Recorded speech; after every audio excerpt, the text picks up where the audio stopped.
লোকসভা ভোটে হার, সেই কারণে গঙ্গারামপুরে আলো জল বন্ধ। অভিযোগ ছিল গঙ্গারামপুরবাসীর। 4 তারিখ যে রেজাল্টটা হলো, ওতে আমাদের যে গঙ্গারামপুরের যে তোমার বিপ্লব মিত্র তিনি হেরে যাওয়াতে, সুকান্ত মজুমদার জিতে যাওয়াতে আমাদের এই যে প্রত্যেকটা ওয়ার্ডে জল এবং বিদ্যুৎ সেগুলো আমরা পাচ্ছি না। এবং ওই বিদ্যুতের কারণে আমাদের ছেলেমেয়েরা রাস্তাতে টিউশন করতে যায়, তাদের খুব অসুবিধা।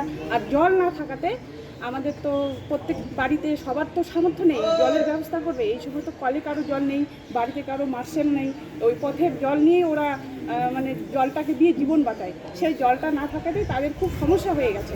তার জন্যেই আমাদের এই অনুরোধ, আমাদের গঙ্গারামপুর নাগরিক হিসাবে আমি বলছি, আমাদের এই জল বা লাইট সেগুলোর জন্য ব্যবস্থা ঠিকঠাক করে। গঙ্গারামপুর শহরকে টার্গেট করছে কেন? এবার গঙ্গারামপুর শহরে যেহেতু উনি প্রার্থী ছিলেন, বিপ্লব মিত্র ওনার দাদা তৃণমূল কংগ্রেসের প্রার্থী ছিলেন, উনি গঙ্গারামপুর পৌরসভার চেয়ারম্যান, তার সেই জন্য উনি ভেবেছিলেন যে এখান থেকে হয়তো মানুষ তাকে ভোট দেবে। কিন্তু গঙ্গারামপুর মানুষ সম্পূর্ণভাবে তাকে প্রত্যাখ্যান করেছেন। এবং এই প্রত্যাখ্যান কেন করলেন? জোর করে ভোট চাইছেন, তার জন্যই আজকে কিন্তু যেহেতু ভোট দেননি, তার জন্য এই পরিষেবাগুলো বন্ধ রেখেছেন। অন্ধকার গঙ্গারামপুর তো আপনারা দেখেইছেন। এবার সামনে বালুরঘাট, উত্তরবঙ্গের আরেক পুরসভা এলাকা। এখানে জল বন্ধ করার অভিযোগ না থাকলেও পরিশ্রুত পানীয় জল না দেওয়ার অভিযোগ পুরসভার বিরুদ্ধে। যে জল সরবরাহ করা হচ্ছে তা ঘোলা। নিজের চোখেই দেখে নিন জলের চেহারা, তাহলেই বুঝতে পারবেন।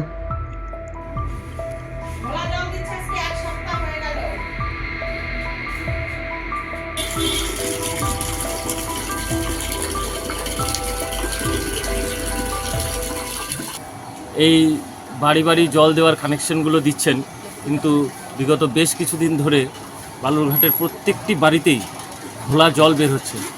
এবং বর্ষাকালে ঘোলা জল বের হওয়ার জন্য জলবাহিত যে সমস্ত রোগগুলো হয়, এই রোগ বাড়ার সম্ভাবনা দেখা দিয়েছে। এর ফলে বালুরঘাটবাসী যারা এই জলের উপরে নির্ভর করে থাকে, তারা এই জলটা ব্যবহার করে বিভিন্ন পেটের প্রবলেমের জন্য মানে সাফারার হচ্ছে।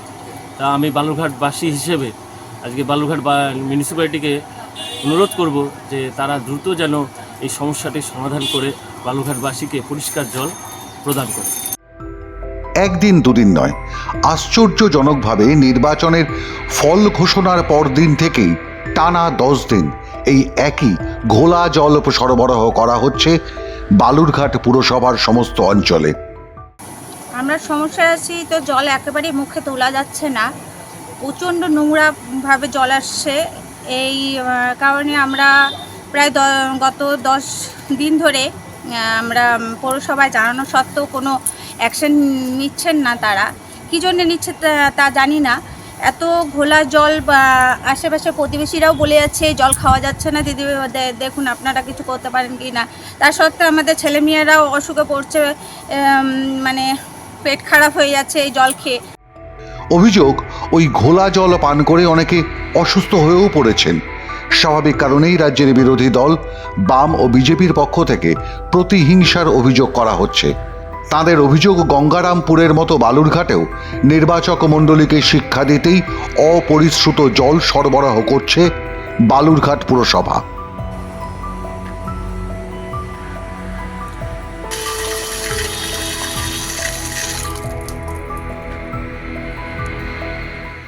বালুরঘাট পৌরসভায় যে পানীয় জল সরবরাহ করা হয়, সেটা বিগত 7 দিন ধরে আমার এলাকা, যেটা আমার 17 নম্বর ওয়ার্ডে সারাউন্ডিং ওয়ার্ড আছে, যেটা 16, 25, 17, 24, 7 দিন ধরে জলটা ঘোলা জল আসছে এবং ম্যাক্সিমাম ঘোলা।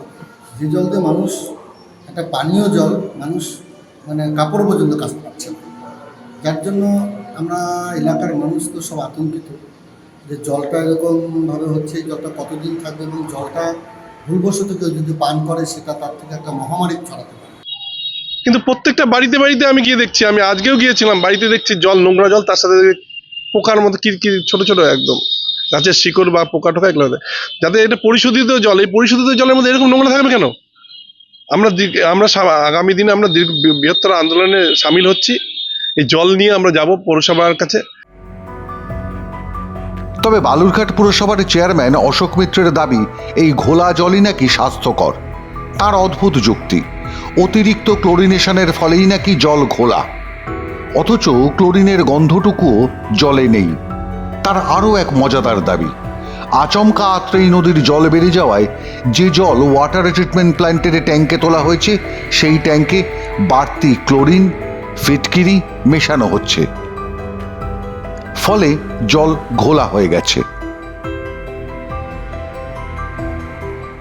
যে আত্রেই নদীতে যে জলের স্তরটা বেড়ে গেছে, আপনারা যে আত্রেই নদীতে জল প্রচুর পরিমাণে বেড়েছে, কারণ যে বৃষ্টি হয়েছে, পাহাড় থেকে জল এসছে, স্বাভাবিকভাবেই এই আমাদের যে ডব্লিউটিপি প্ল্যান্ট আছে, সেই ডব্লিউটিপি প্ল্যান্টে যেখানে আমাদের এই আত্রেই নদী জলটা যাচ্ছে, সেই ট্রিটমেন্ট প্ল্যান্টে যখন জলটা যাচ্ছে, আগে যে জলটা যেত, এখনকার যে জলটা যাচ্ছে, সেই জলে ধরুন আপনার বালির পরিমাণ, এই জিনিসগুলো সমস্ত কিছু হচ্ছে। এই বিষয়টা হচ্ছে আপনার আমাদের ক্লোরিন, তারপরে হচ্ছে আপনার ফিটকিরি, এই সমস্ত জিনিসগুলো দিয়ে পিউরিফাইড করার পর যখন জলটা যাচ্ছে, যেহেতু ক্লোরিনের মাত্রাটা একটু বেড়েছে এবং পাশাপাশি ফিটকিরি দেওয়া হচ্ছে, এই যে কেমিক্যালগুলো ইউজ করা হচ্ছে, তার ফলে জলের কালারটা চেঞ্জ হয়েছে। এর জন্য যে আপনার শরীরের ক্ষতি বা স্বাস্থ্যের পক্ষে ক্ষতি, এগুলো কিন্তু কোনো বিষয় নয়। ফিটকিরি মেশালে জলের অপরিশ্রুত অংশটা নিচে পড়ে যায়, ওপরে ভাসে কি করে? সে কারণেই সাধারণ মানুষ এবং আত্রেই তীরের বাসিন্দারা বলছেন, আচমকা আত্রেই জল বেড়ে যাওয়াটা স্রেফ গল্প কথা। তিনি 12 মাস 365 দিন আত্রেই তীরেই বসবাস করেন। প্রতি বছরই নিয়ম করে আত্রেই জল বাড়ে বর্ষায়। কি হচ্ছে, কি কারণ হচ্ছে, কিসের জন্য হচ্ছে, পৌরসভায় জানানো হচ্ছে, পৌরসভার লোকেরা বলতেছে না জল বাড়ার জন্য এটা হচ্ছে, কিন্তু আমরা তো সেই নদীর ধারে দেখতে পাচ্ছেন, নদীর ধারে এসে দাঁড়িয়ে আছি, কোনো রকমের নদীর জলও বাড়েনি, কোনো কিছুই হয়। এখন বিভিন্ন আধিকারিকদের, পৌরসভা আধিকারিকদের সঙ্গে যোগাযোগ করলাম, কথা বললাম, ওভারসিয়ার মাননীয় অনুষ্ঠিত আমাদের আছে, কথা বললাম, তারা বলতো যে জল বেড়েছে, জলটা নাকি নদীর জল বেড়েছে, ঠিক মতন শোধন হচ্ছে না, জলটা না হওয়াতে বলে এরকম হচ্ছে শোধন। কিন্তু আমার তো মনে হচ্ছে যে দুপুরটা এত অথেন্টিক কিনা, কারণ জল তো আগেও বেরোচ্ছে, গত বছর নদীর জল বেড়েছে, তার আগের বছর নদীর জল বেড়েছে, তখন এরকম হয়নি, এরকম ঘোলা জল হয়নি।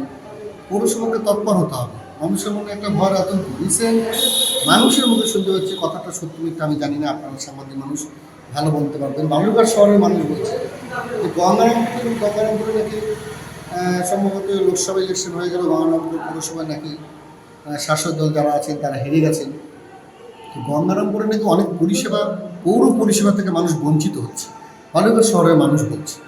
তাদের একটা এখন আতঙ্ক যে এই শহরে সে পৌর পরিষেবাটা এখন বঞ্চিত হবে নাকি মানুষ, যেটা জল দিয়েই শুরু হবে না।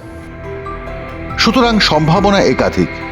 ভোটে শাসক দলের হারের বদলায় শহরে নাগরিক পরিষেবা বন্ধ করে দেওয়া এবং বুঝিয়ে দেওয়া নির্বাচক মণ্ডলীকে শাসককে ভোট না দিলে কি হয়।